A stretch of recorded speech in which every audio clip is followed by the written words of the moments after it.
looking pretty scary. You guys know what you came here for. You wanted to see me color my hair, more specifically these lovely grays and silvers we have here. Now, typically, I think this is the part where a lot of people would give out the disclaimer, they are not a professional. I am, in fact, a licensed professional. If you're new here, hi, I'm Michelle. I'm a licensed hairstylist with over 20 years of experience, and on this channel, I use those 20 years of experience to help you have healthy, happy hair.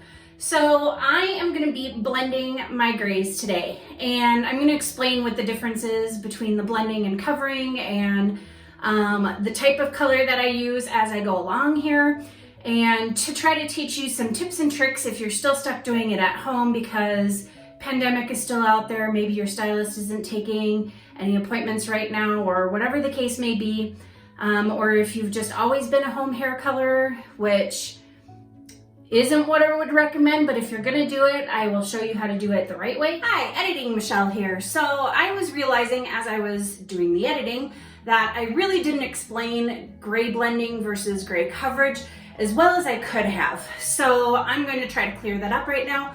So gray coverage is where you're taking a permanent hair color and putting it on everywhere all over your entire head. Now, permanent hair color can lift and also deposit.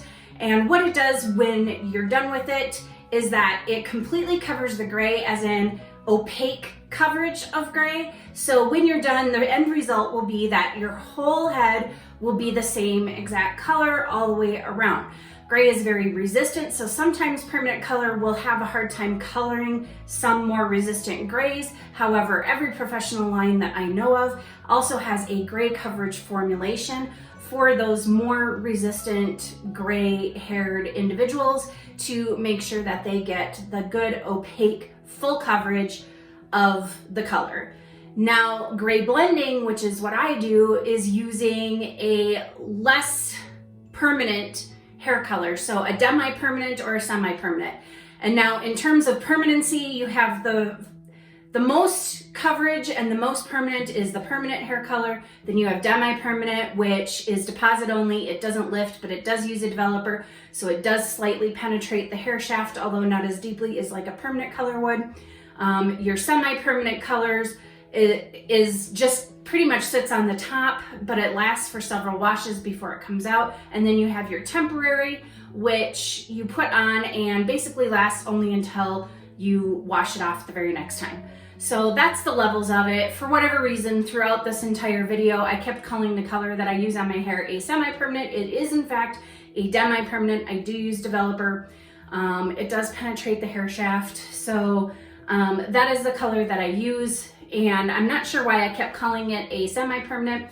We'll just chalk it up to a middle-aged mental malfunction because, I mean, why not? So anyway, now gray blending is where you use either a semi-permanent or a demi-permanent to cover your grays and where we get the blending terminology as professionals is that it only covers up to about 50%, so it's a more sheer coverage is what that means. When people say that it only covers up to 50%, that's what they're talking about, is that it's a more sheer coverage, it's not completely opaque. So if I were to take a hair color formulation that matched my natural dark color that I still have left, my grays would not come out the same exact color as my natural dark hair.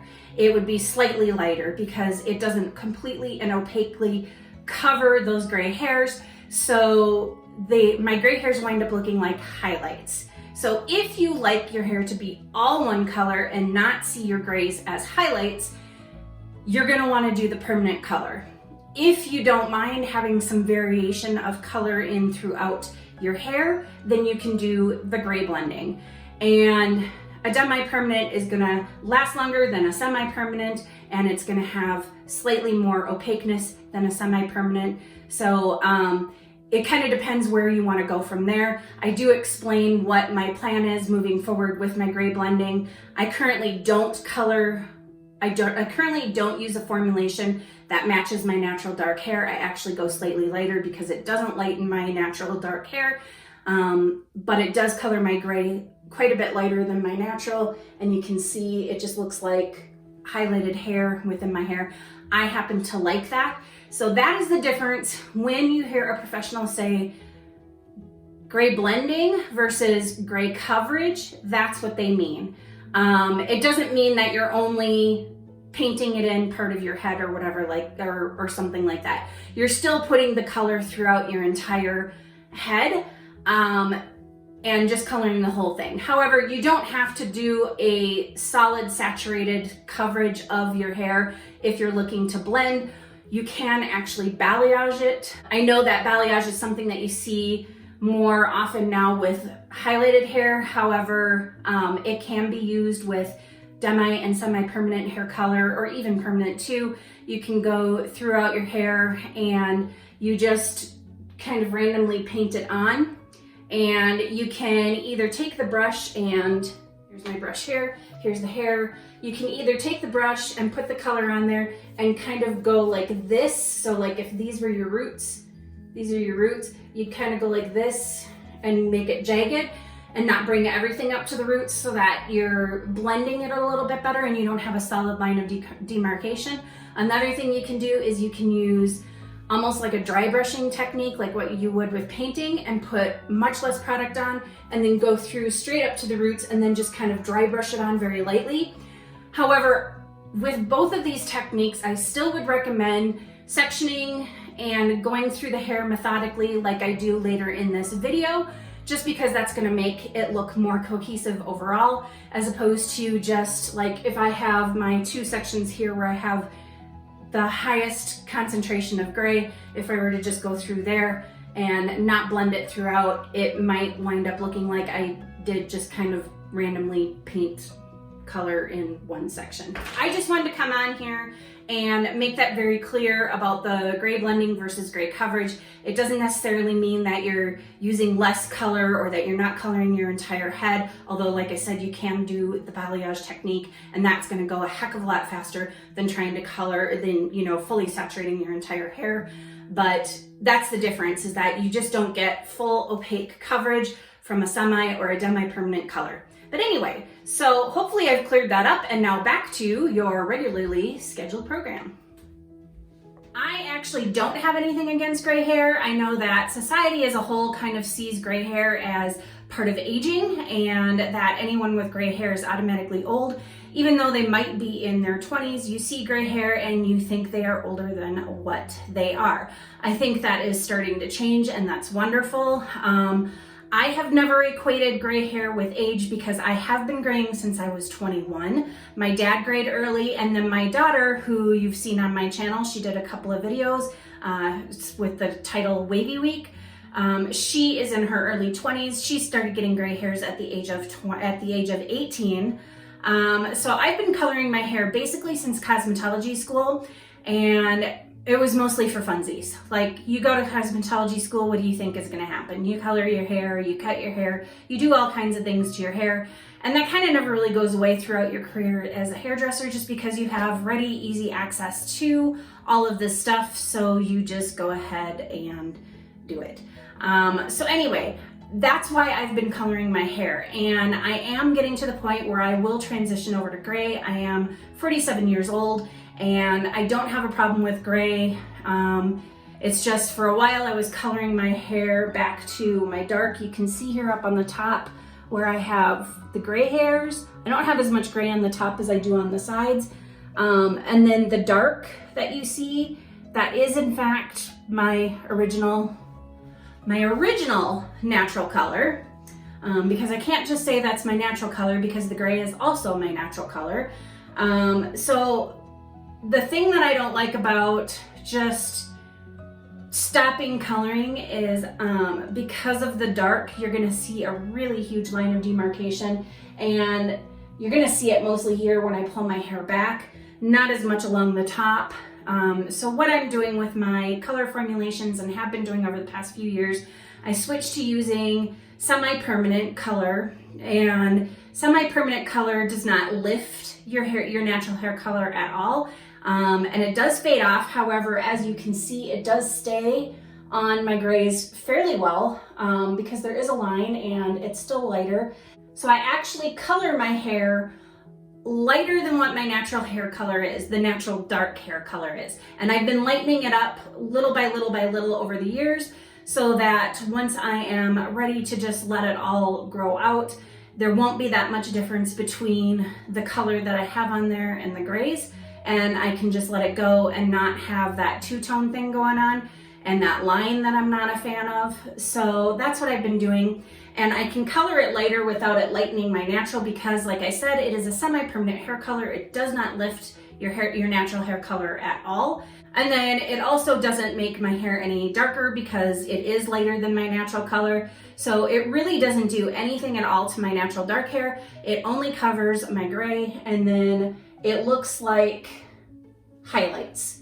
And that's kind of what I like about it. Like when you look up here really close, you see where the grays are, but then you see where it's covered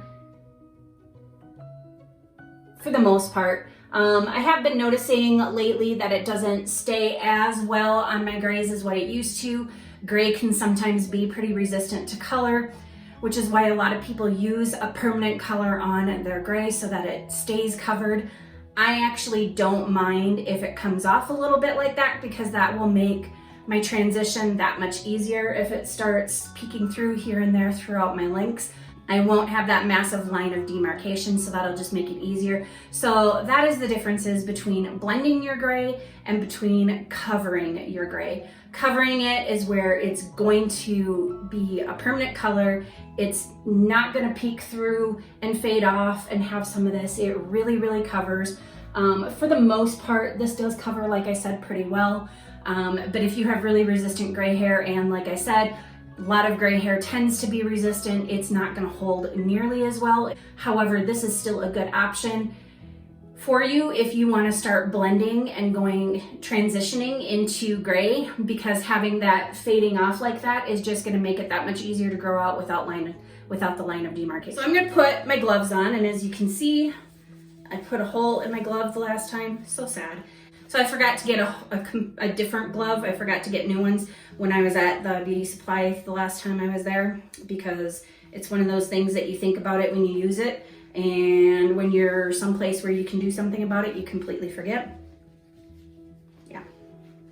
I'm discovering that happens a lot more often now that I'm middle-aged.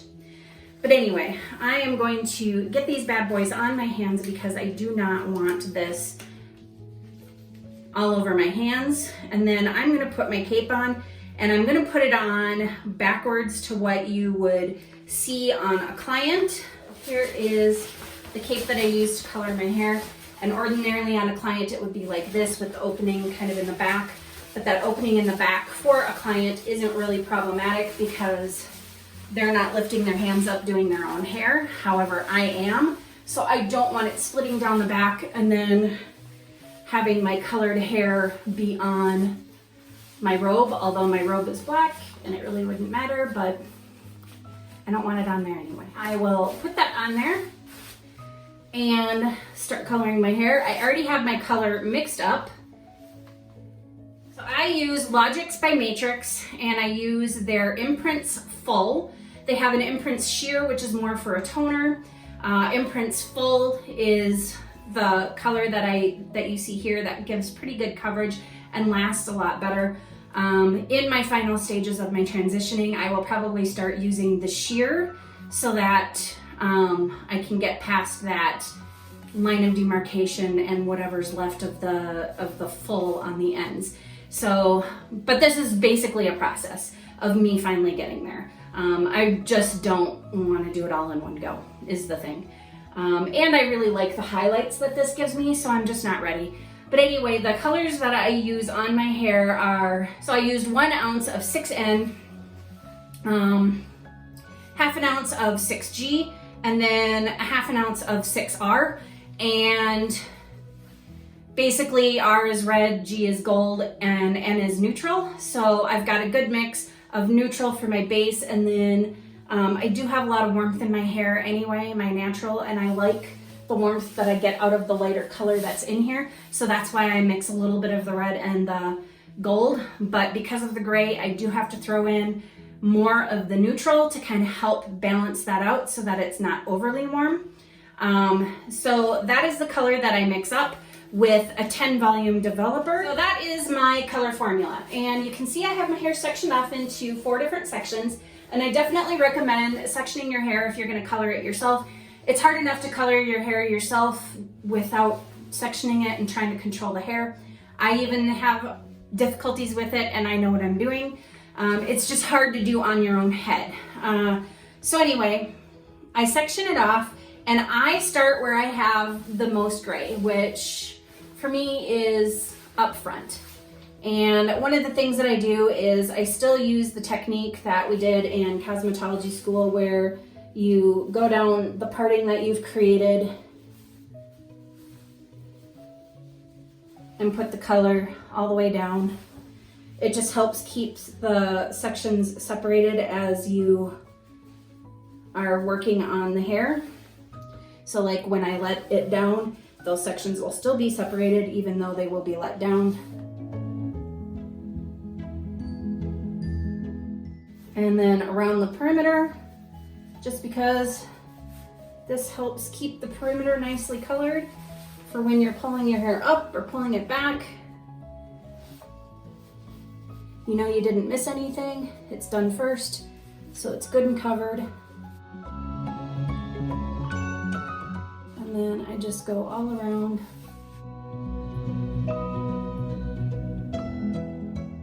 And you'll notice I am not running the color all the way to the ends.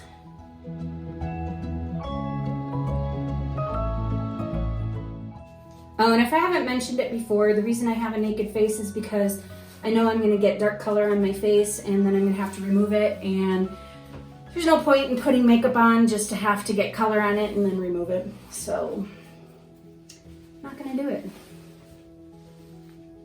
And then I do the same thing over here. I work my way around the perimeter. And I'm probably not going to show you this entire process just because it does take a little bit and it would be a really long video, not to mention it's the same thing over and over again.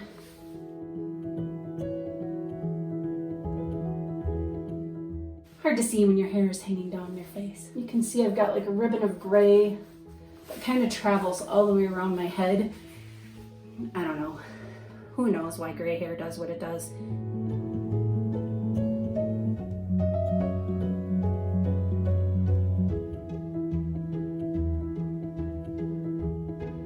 So once I have the perimeter done and the section parting lines done, I'm going to go through and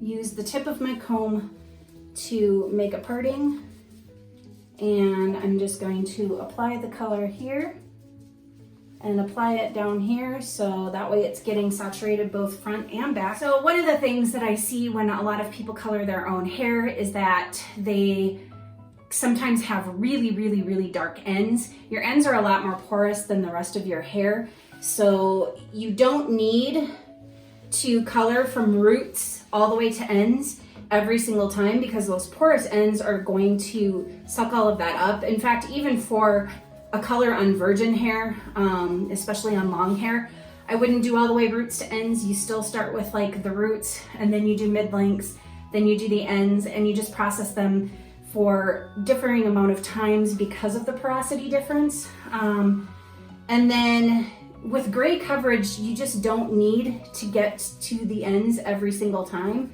Most of the time, all you need to do is just color your roots and leave your ends out of it, and it'll be fine.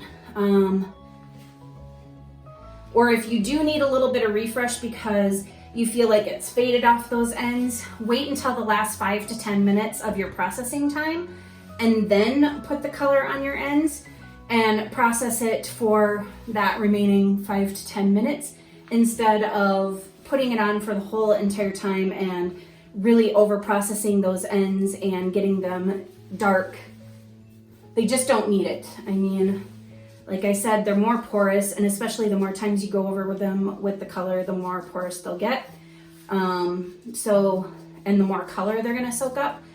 So if you want to avoid having those very dark ends, that's what you do. You just stick to the roots. And like I said, the reason why I'm talking about this so much is because this is something that I saw repeatedly as when I used to work behind the chair. Okay, so now I'm just going to do the same thing down this side.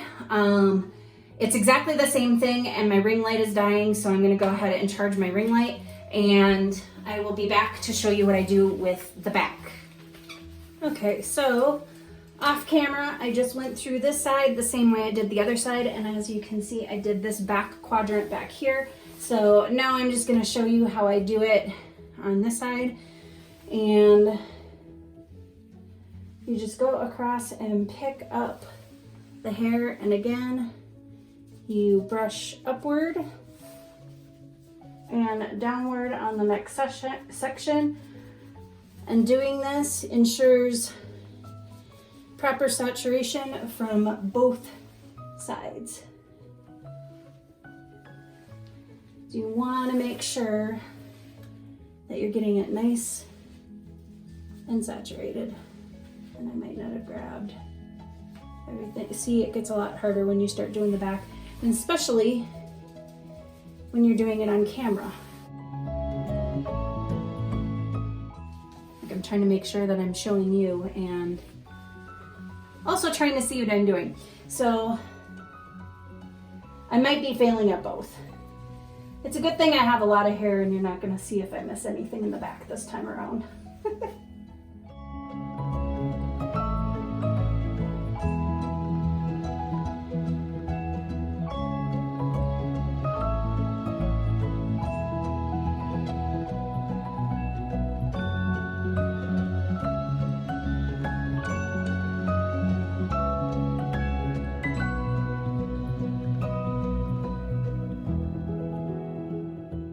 And for the most part, I'm doing a lot of this in the back by feel because I can't see the back of my head. So most of this is being done by feel. And after, I don't know, however many years that I've been doing this, I'm actually pretty darn good at getting it by feel. Like, and then I can feel what it feels like when I do this. I kind of smush my fingers in there and get a good feel for how goopy it is to determine how well I covered back there. And again, like I said, I'm not so worried about whether or not I got all of the underneath pieces or the underneath sections because not too many people are going to see that anyway, but I do want to make sure that everything on top is pretty well covered. And this is what I meant by getting color all over my face. Although this isn't that bad because usually I have it on my cheeks. I literally get it everywhere. I am a mess. I am a huge mess when I color. So yeah, hence the cape, and I don't wear any light clothing, and I'm a mess. And then all I do is, before I let it process for the rest of it, I just make sure that the areas that get seen the most, like up around my face, have perfect coverage or as close to it as possible. Sometimes once the color starts to develop, you can see that you might have missed a spot, and you definitely want to make full saturation is most definitely key for getting your hair colored. If you don't completely saturate it, it will miss some hairs. You know, I do sometimes have that, especially in the back of my head. I will miss hairs because it is harder for me to reach back there, harder for me to see back there, but I try to get it as saturated as possible. So anyway, I'm going to let this sit and process, and then I'm gonna wash it out and I will come back. I will apply Olaplex. I'm gonna do an Olaplex treatment. I'm gonna apply that on camera and wash that out. And then I will show you what the end results are done after I'm completely done styling it. The styling process and what I'm gonna be doing for styling, I'm actually gonna make a separate video about that. So I will be back to put some Olaplex on. Freshly washed and out of the towel, and I did in fact wrap it in a terry towel just because, like I said, I'm going to be doing an Olaplex treatment, and terry cloth towels do absorb the water really quickly. Yes, they cause frizz, but since I'm not styling my hair right now, that's not a problem.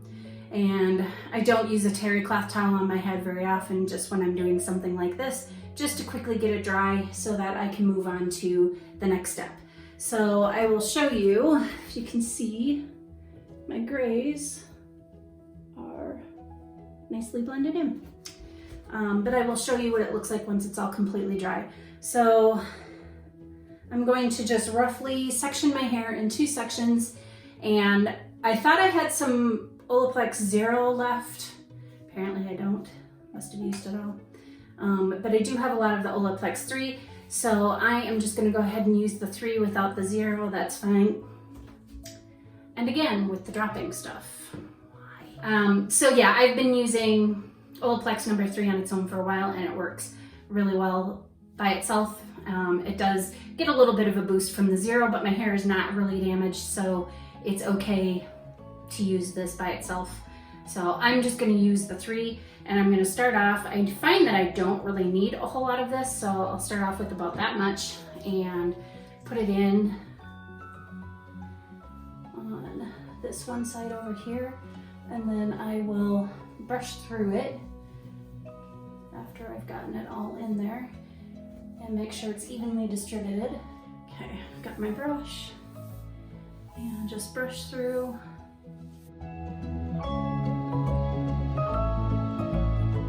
Now, Olaplex number 3 is just a bond builder. There is no protein, there is no conditioning agents in it whatsoever. It simply repairs the disulfide bonds, which are the strongest bonds in your hair. They can only be broken with chemical processes, UV rays from the sun, and then mechanical styling, aggressive mechanical styling, so styling your hair aggressively. Like ripping the brush right on through without working through the tangles really well. That'll do it too, but that will also break your hair right off. And so this helps to repair those stronger bonds. So this is something that anybody can use, especially, you know, I mean, we all get exposed to the sun at some point. And if you bleach your hair, you should most definitely be using a bond rebuild or a bond builder to help repair those bonds, because bleach is really good at destroying them. And a touch more for the root area. And now with this being a semi-permanent color, like I said, it's deposit only, it doesn't lift, so it is quite gentle on the hair. It really doesn't cause the kind of damage that bleaching or high lift tint might cause. And high lift tint is not as damaging as bleach, but it is still more damaging than using a semi-permanent hair color, which does not lift your color. Now, some people do curl training when they do this. I don't. I honestly, I'm too lazy. I just am. I really don't like finger coiling. I don't like curl training. I just don't like taking the time to do that. So there you have it. Now I'm just going to twist those up and put those up out of the way. So now that I have all of the Olaplex in my hair, it's fully saturated, it's evenly distributed, I've got it up out of my way, and then I'm just gonna go ahead and use a processing cap and put it over my head